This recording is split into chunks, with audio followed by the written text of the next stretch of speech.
Les yeux qui voient la mort. Il y a tant de choses dans la vie qui échappent à notre compréhension, des mystères qui défient la logique, des phénomènes que la science peine à expliquer. Parmi eux, il y a ces récits troublants de personnes qui affirment voir les morts, ressentir des présences ou même prédire la fin d'une vie. Beaucoup rient ou détournent le regard, persuadés que ce ne sont que des fables. Mais ceux qui en ont été témoins, vraiment témoins, savent qu'il y a parfois plus, bien plus, que ce que l'on voit.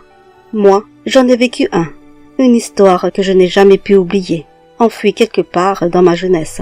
Et aujourd'hui, je veux vous la raconter. J'avais 15 ans quand tout a commencé.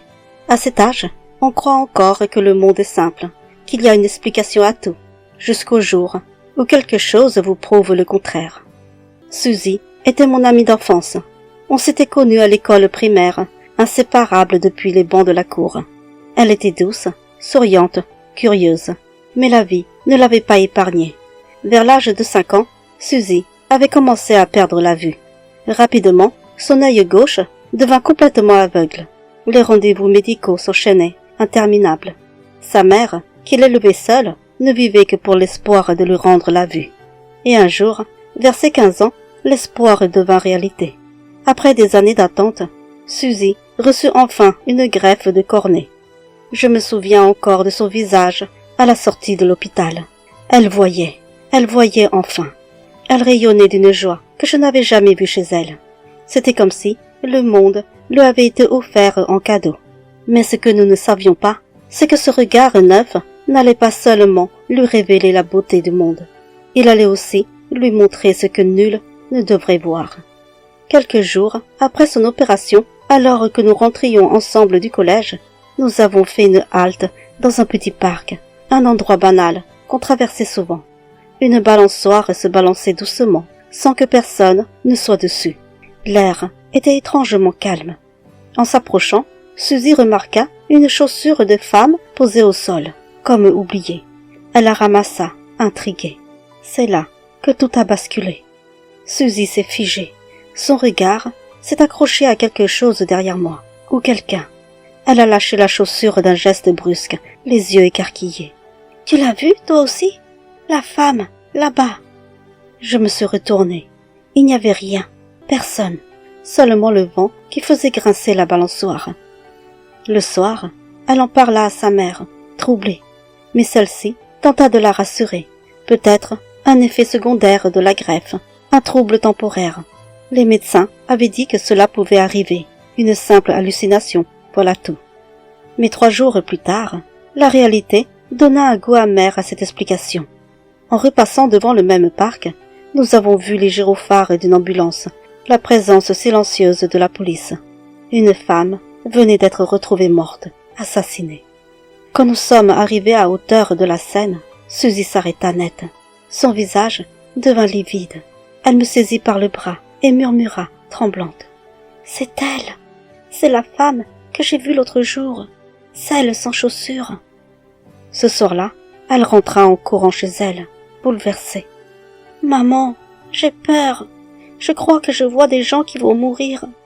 La femme de la balançoire, elle est morte aujourd'hui. » Mais sa mère, encore une fois, tenta de la rassurer. « Ce n'est qu'un hasard, ma chérie. Ne pense plus à ça. Ce qui compte, c'est que tu vois à nouveau. » Mais moi, je voyais bien que Suzy n'était plus la même. Son regard était devenu différent, comme s'il portait un secret ou un fardeau. Depuis ce jour-là, plus rien ne fut comme avant pour Suzy. Elle ne voyait plus seulement le monde que nous connaissions, mais aussi celui que nous ne pouvions pas voir, celui des morts. Des visages sans expression, figés dans un silence glaçant, apparaissaient sur son chemin. Ils étaient là, immobiles, à la regarder, à l'interpeller parfois. Moi, à ses côtés, je ne voyais rien, absolument rien. Mais je voyais Suzy blêmir, trembler, détourner les yeux, comme pour fuir une réalité invisible. Le pire, c'était la nuit. Les ombres ne la laissaient pas en paix. Des voix murmuraient, des silhouettes se glissaient dans sa chambre, l'empêchant de dormir. Elle se levait le matin, les traits tirés, les yeux cernés, comme si chaque nuit avait été un combat. Elle en parlait à sa mère. Au début, encore et encore, mais la réponse restait invariable. Ce sont des hallucinations, Suzy. Ton œil doit encore s'adapter. Il faut du temps. Alors, elle a arrêté de parler. Elle a gardé tout ça en elle, tentant de survivre à ce fardeau silencieux. Elle s'est enfermée dans une solitude invisible, prisonnière de ce qu'elle voyait. Et puis, il y a eu ce jour. Nous marchions tranquillement en ville, quand Suzy s'arrêta brusquement.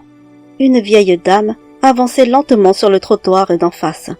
Suzy traversa sans réfléchir et l'aborda, poliment, mais avec insistance. « Madame, faites attention, s'il vous plaît. Je crois que vous allez mourir noyée. » La vieille femme s'arrêta net, puis son visage se transforma.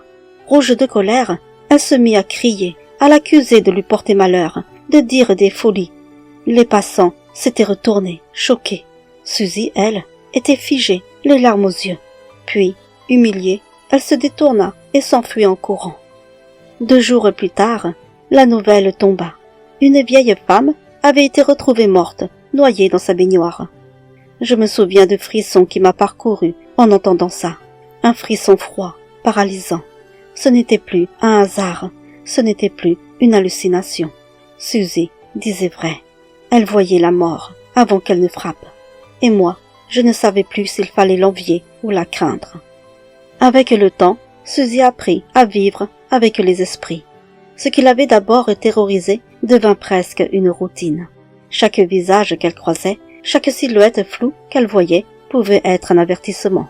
Quand elle sentait qu'une personne était sur le point de mourir, elle ne pouvait s'empêcher. Elle allait la prévenir. C'était plus fort qu'elle, un besoin viscéral de sauver, de prévenir, même si cela signifiait être rejeté. Mais ce qui aurait dû être un don fut vu comme une malédiction. Très vite, les gens du quartier commencèrent à parler. Ils la regardaient de travers, chuchotaient dans son dos. On l'accusait d'attirer le malheur, de porter la poisse. Certains la surnommaient la fille aux yeux de mort. D'autres allaient jusqu'à dire qu'elle était une sorcière, possédée, damnée. Chaque prédiction qui se réalisait ne faisait qu'alimenter leur peur et leur haine. Suzy et sa mère devinrent des parias.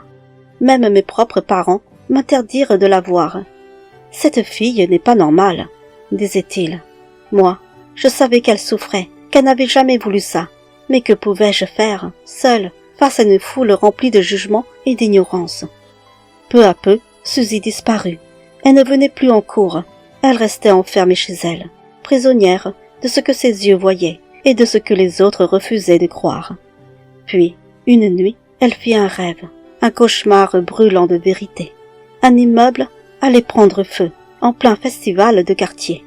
Elle voyait les visages familiers de ceux qui allaient périr.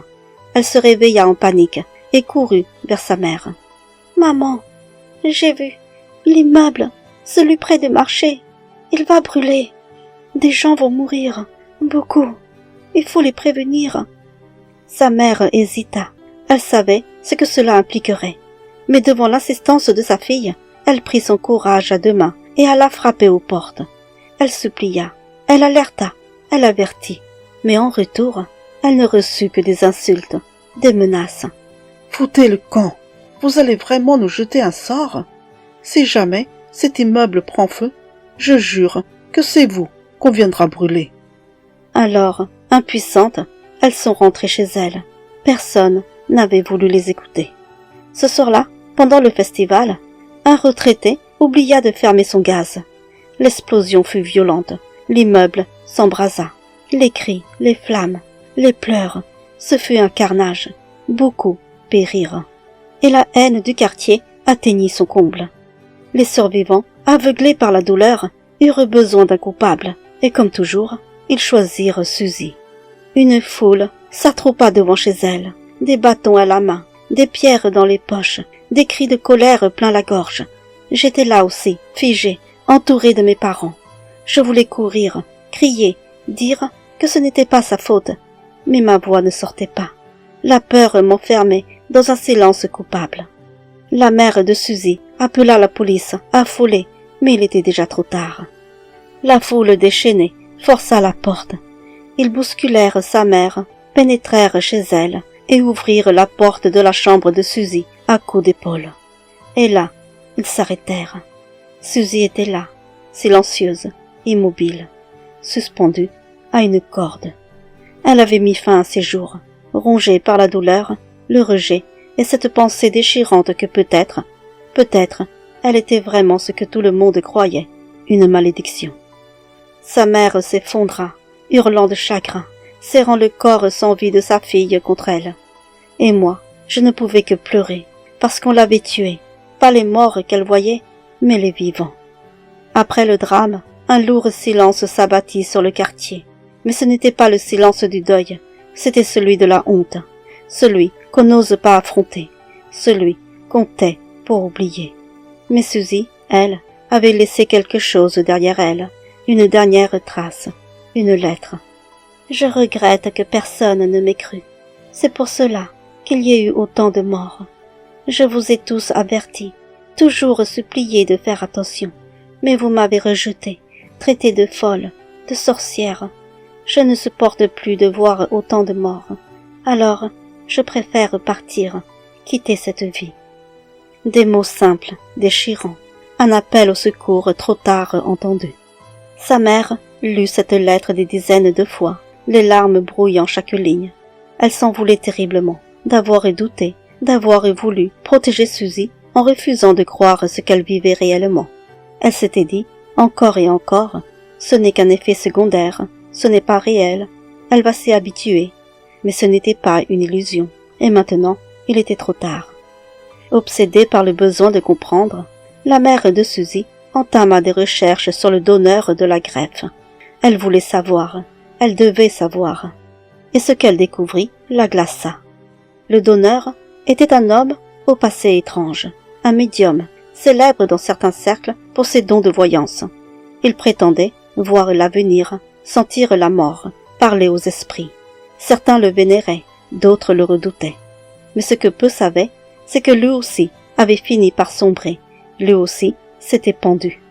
En creusant davantage, la mère de Suzy apprit que l'autre œil de cet homme, car il y en avait deux, avait été greffé à un autre receveur, un homme vivant à des kilomètres que personne n'avait jamais relié à cette affaire. Cet homme vivait reclus, enfermé chez lui. Il refusait de sortir. Il voyait, lui aussi, des morts, des visages inconnus dans les miroirs, des ombres au coin des rues. Il vivait dans la peur permanente de croiser la mort en face. Alors, tout devint clair. Ce n'était pas un miracle, ce n'était pas une simple greffe. C'était un héritage, un don maudit, transmis par les yeux d'un homme hanté. Suzy n'avait jamais été folle. Elle avait vu ce que nul ne voulait voir, et c'est cela, au fond, qui l'avait tuée, l'aveuglement des autres. Aujourd'hui encore, il m'arrive de revenir dans ce quartier où j'ai grandi. Rien n'a vraiment changé en apparence. Les rues, les immeubles, le vieux parc avec sa balançoire. Mais pour moi, chaque coin de ce quartier porte l'ombre de Suzy, ses rires d'enfant, ses silences douloureux, et surtout ce regard qui voyait ce que nous refusions de croire. La plupart des gens ont fini par oublier. Ils ont effacé son nom de leur mémoire, comme s'efface une rumeur gênante. Mais il en reste encore quelques-uns, je le vois dans leurs yeux, qui vivent avec ce poids. Certains nourrissent encore de la haine, aveugles à leur propre cruauté. D'autres plus rares vivent avec le remords, celui d'avoir condamné une innocente pour avoir dit la vérité. Et moi, je n'oublierai jamais. Suzy n'était pas une sorcière, ce n'était pas un monstre, c'était une fille douce, sensible et extraordinairement courageuse. Elle a vu ce que personne ne voulait voir, et c'est cela qui l'a détruite. Il y a dans cette histoire une leçon cruelle mais essentielle. Parfois, ce que l'on ne comprend pas nous effraie, et ce que l'on refuse d'accepter devient une menace. Mais la vraie malédiction, ce n'était pas ce don que Suzy portait malgré elle. La vraie malédiction, c'était notre ignorance, notre peur et notre silence. Alors, si un jour, quelqu'un vous dit l'impensable, l'invisible, l'inexplicable, écoutez, écoutez vraiment, car ne pas croire a tué Suzy, et l'oubli ne la ramènera jamais.